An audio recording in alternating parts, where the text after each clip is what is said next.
Welcome to the video walkthrough for Pre-Calculus Homework 10 assignment. Page 59, 1 to 25 odd, and 33 and 34. Alright, for this problem we have an absolute value, and if we want to solve the absolute value inequality, the first thing we should do is isolate the absolute value, which we have done, and then we split it into two separate inequalities. And the first one and then the second one is negated. And then we go about solving them. So solving the left-hand one, I can remove the parentheses, and then I can subtract 4 from both sides, and I get x is greater than 1.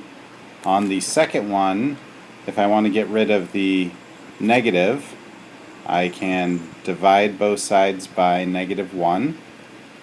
And I have to remember that because I divided by a negative, my inequality symbol changes directions, and then I finish solving out for x and I get x is less than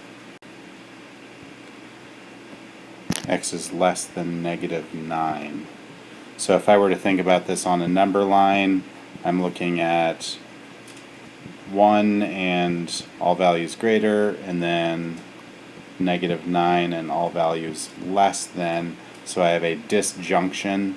So my answer is x is less than or equal to -9, or x is greater than or equal to 1. Alright, in this example our absolute value is already isolated, so we can write it as two separate statements. One of them with the absolute value negated.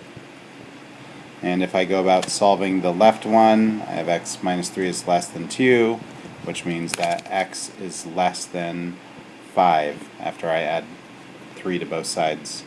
If I multiply both sides by a negative, my inequality changes directions, and I have x minus 3 is greater than -2, and I add 3 to both sides, and I get x is greater than 1. So if I think about what this looks like, I have 5 and I'm going less than, and I have 1 and I'm going greater than, and that looks like a conjunction. So the final answer is 1 is less than x is less than 5.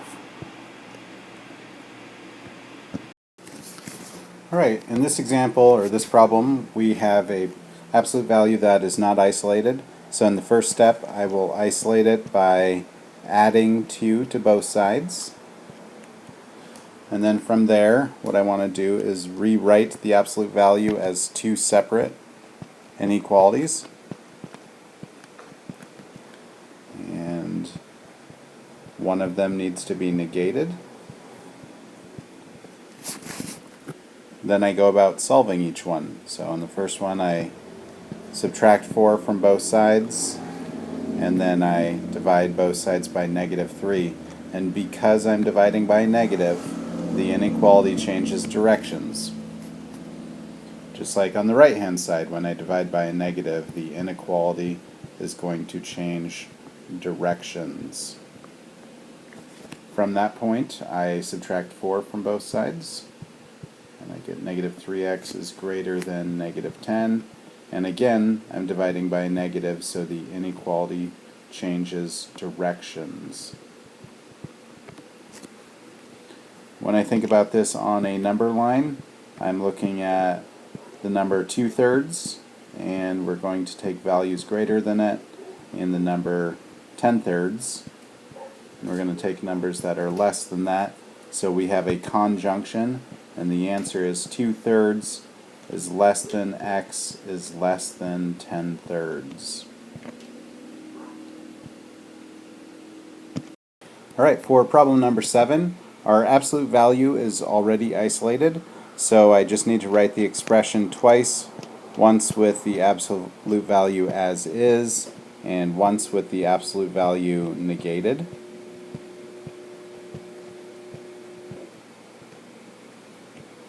And I'll go ahead and solve the right-hand one first. I multiply both sides by 3, so that I have x plus 2 is greater than or equal to 9, and then I subtract 2 from both sides, giving me x is greater than or equal to 7. Moving over to the right hand side, if I divide both sides by -1, I'll have x plus 2 is less than 3. Turn the inequality, and then what we want to do is multiply both sides by 3, and I'll have is less than or equal to -9, and subtract 2 from both sides. Thinking about that on a number line, we're talking about numbers that are 7 or greater and numbers that are -11 or less. So I have a disjunction. So I can say x is less than or equal to -11, or x is greater than or equal to 7. There's my disjunction answer. Alright, problem 9, we're moving on to quadratic inequalities. And the first thing we need to do in this is to set it up as a quadratic equation. So we've got it in standard form on the left-hand side. And then we want to go about solving that by whatever fashion we want to. I'm going to take a shot at factoring it by using the box and cross method. So we get the 2x squared and the 21, and we're looking for the product, so 42x squared, and in the bottom goes the b term. So we're looking for two numbers that multiply to 42 and add up to 17. So we've got 1 and 42,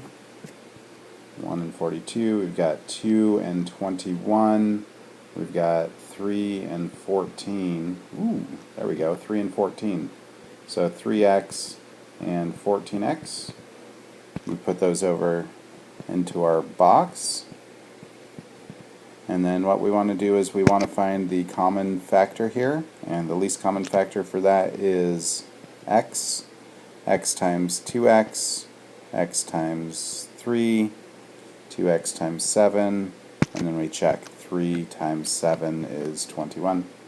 So our factored form is x plus 7, 2x plus 3 is less than or equal to 0. That gives us, for our truth table, the values of -7 and -3/2. If you're curious where those came from, I did the zero product property, and I said that x plus 7 equals 0 and 2x plus 3 equals 0.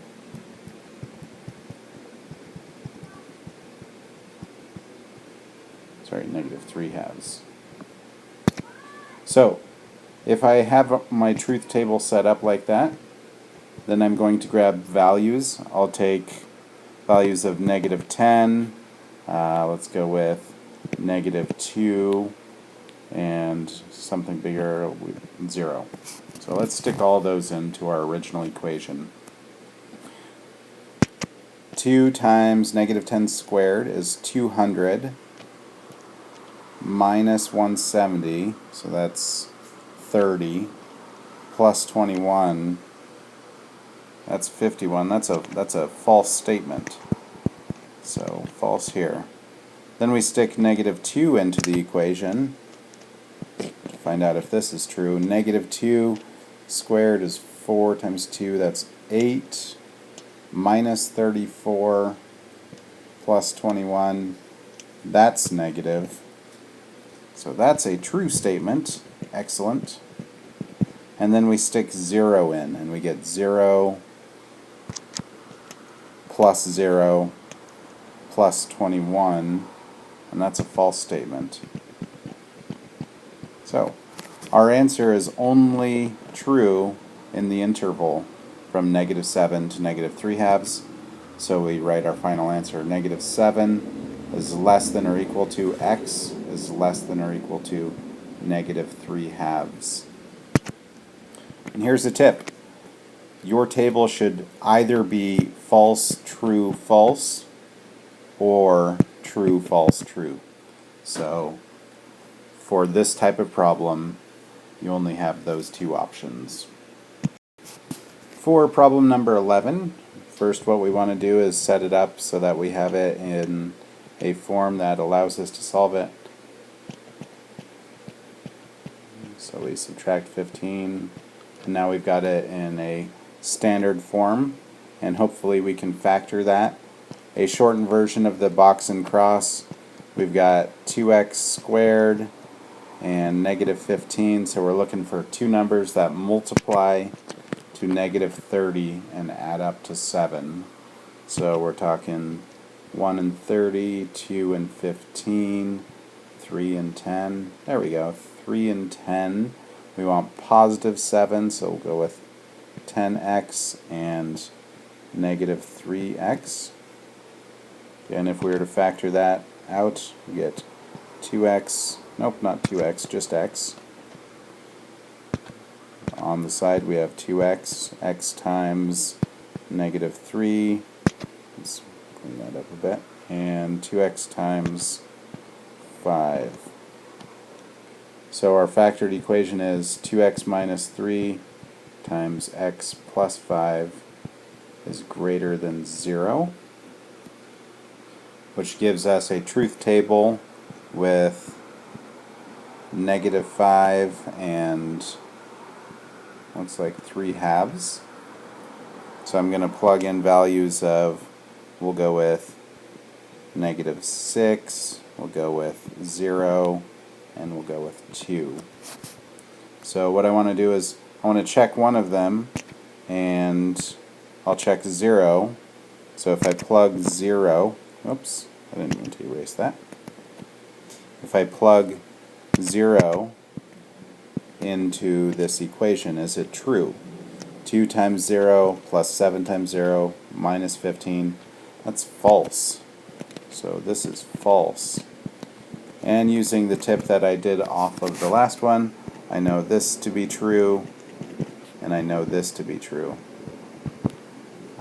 We should safely check it though, so let's at least plug one of them in. We'll plug 2 in. 2 times 4 is 8, plus 14 is 23, minus 15 is greater than 0, so we know it's true, which means we have a disjunction where either x is less than negative 5 or x is greater than 3 halves, and there's our solution. Alright, for problem number 13, what we have here is it looks like it's in quadratic formula. I'm going to go ahead and arrange them in descending order because that's easier for me to understand. Negative 3x squared minus 5x plus 2 is less than 0. And then because I don't like this negative value, I'm going to change it by multiplying everything by a negative 1.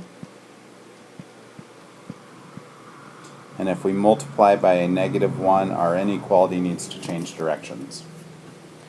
So now we want to factor this to arrive at some sort of answer to our quadratic equation so we can make a truth table. So we do the old box and cross method. We have 3x squared and negative 2. We're looking for numbers that multiply to negative 6 and add to positive 5.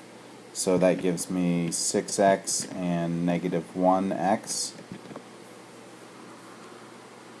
Then we find our common factor, and that would be x and 3x, x and negative 1, and 3x and 2, and it checks out. So in a factored form we have x plus 2 times 3x minus 1 is greater than 0. So we create our truth table.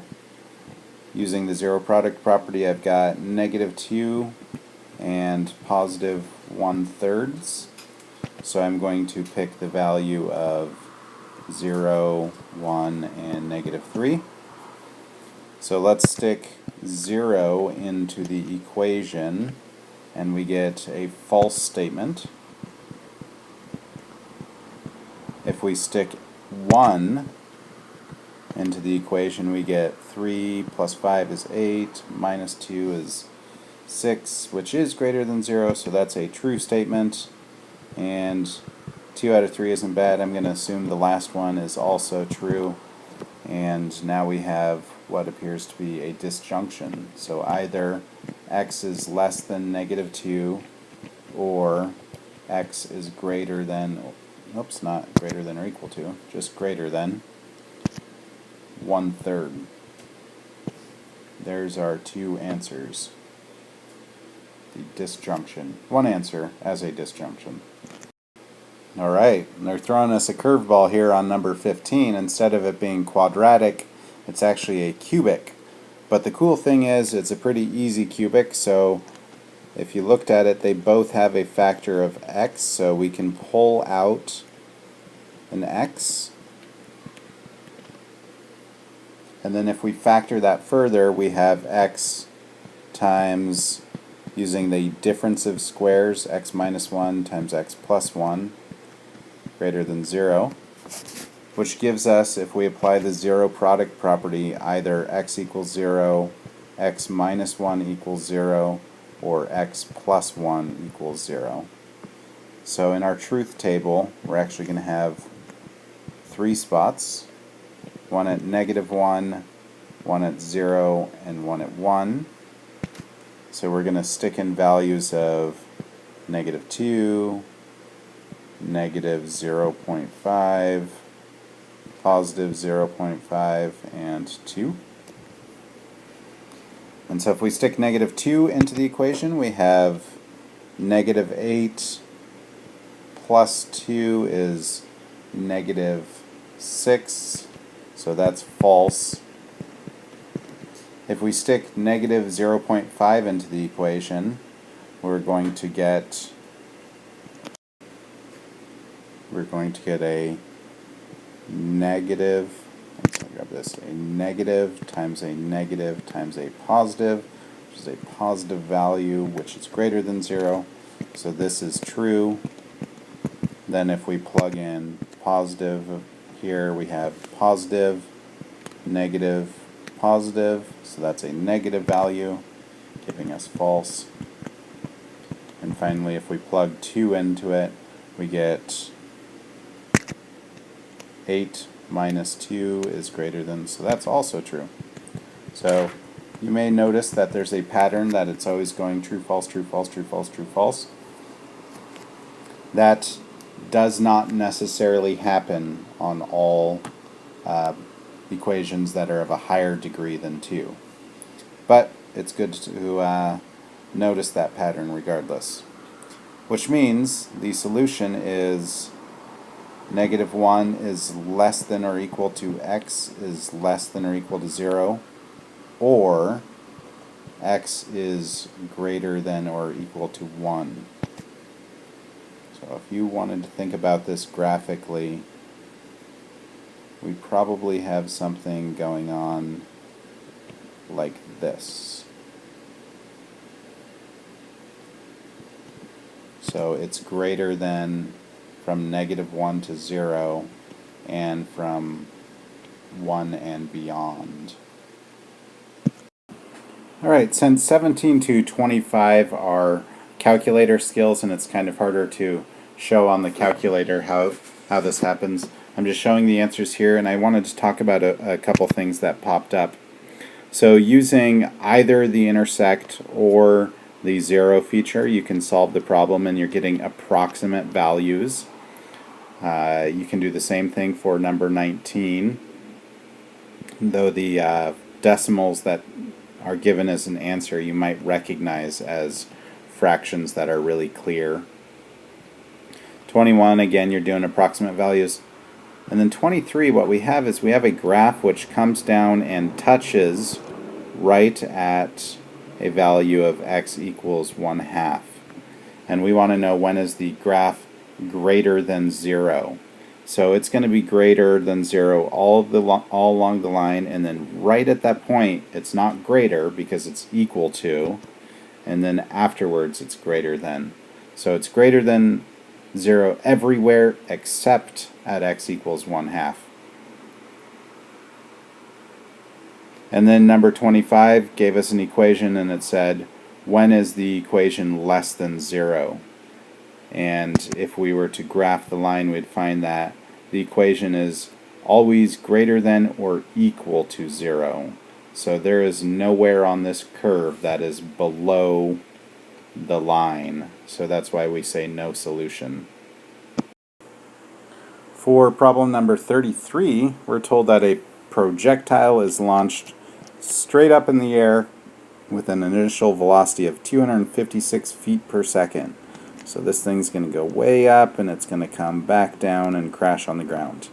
So our initial velocity is 256. And it's launched from a initial height of ground level. So we have initial height of 0. If we look in the reading, there's a projectile motion equation which says that the position is equal to negative 16t squared plus initial velocity times t plus initial height. So they use s for height.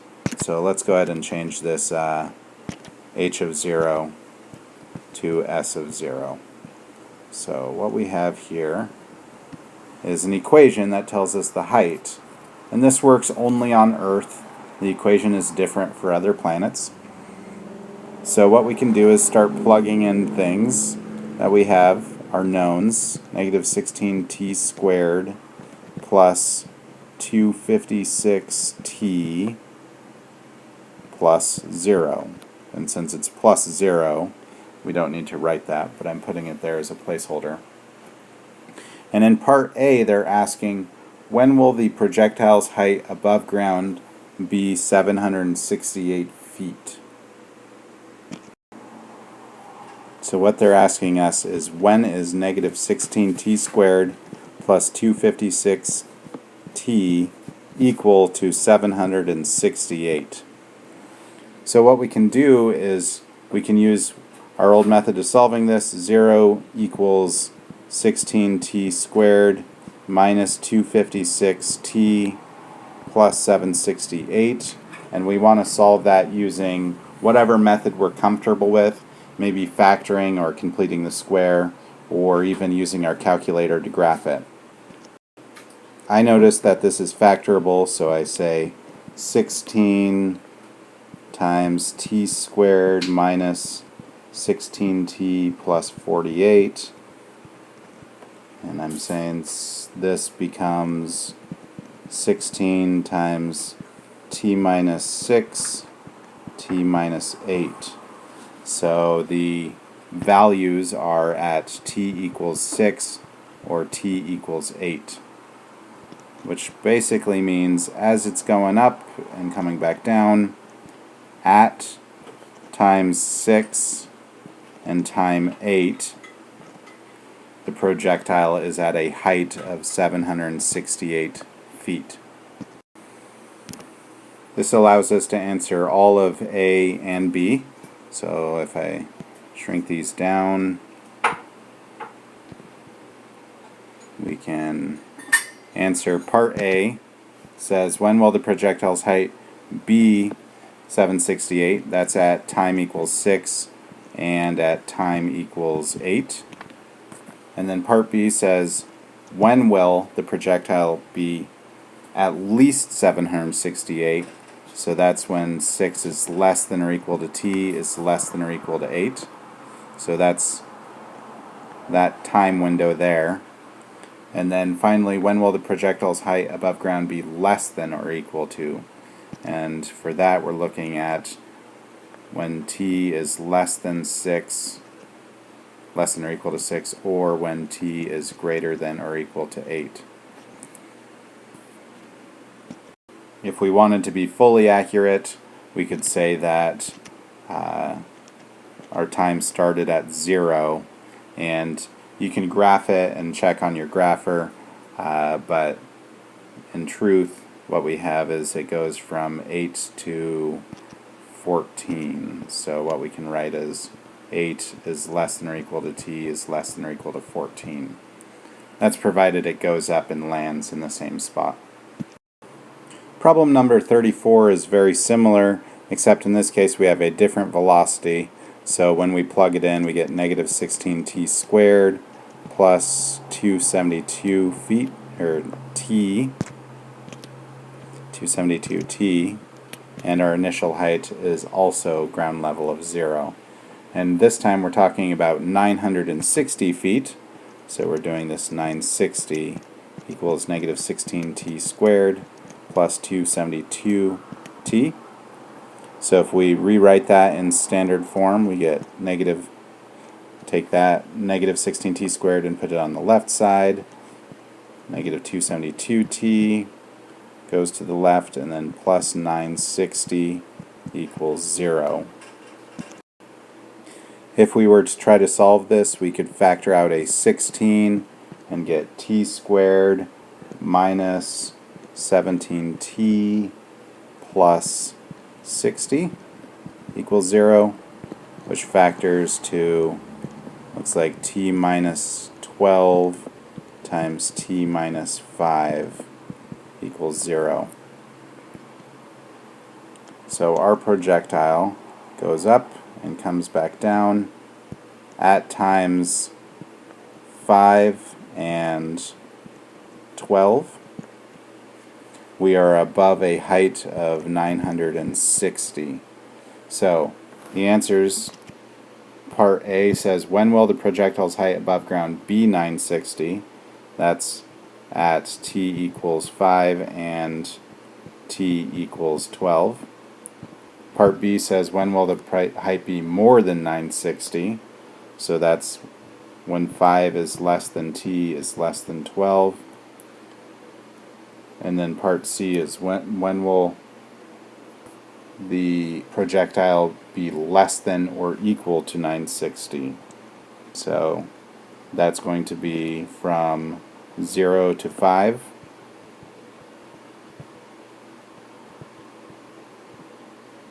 And also from 12 to, we could use our grapher to solve where that intersects, or we could notice that it's symmetrical, and since it went over 5 here, it's going to also go over 5, and that gives us a value of 17. Alright, this concludes the homework walkthrough for homework 10. Thanks for watching. Bye-bye.